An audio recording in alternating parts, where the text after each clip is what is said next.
Good evening, everyone. Today I have some troubling data to share with you guys, and obviously this is economics data. So on September 19th, I made a video about kind of the relationship of household debt, revolving debt, and essentially household savings. So back then I showed a graph that looks somewhat like this.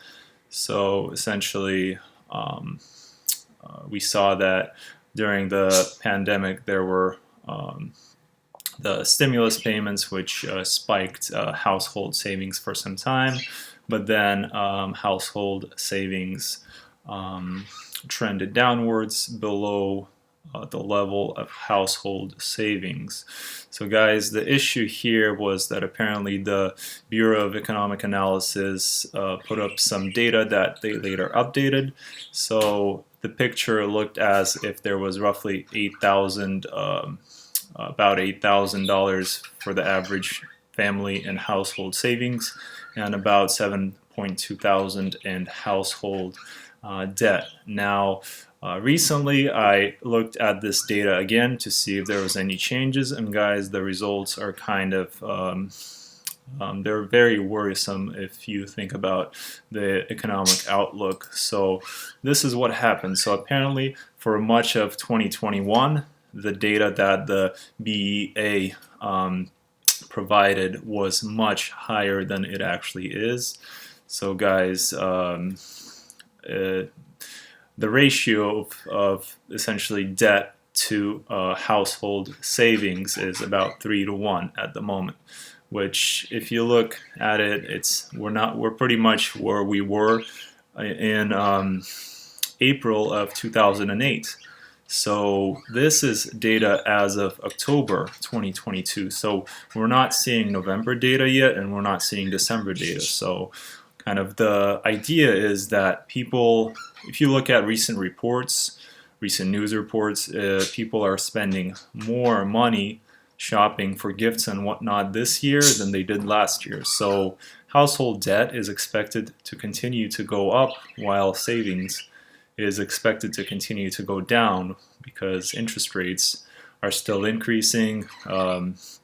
People don't have as much money as they did in the past 2 years. So I'm kind of shocked that there isn't more news and information about this.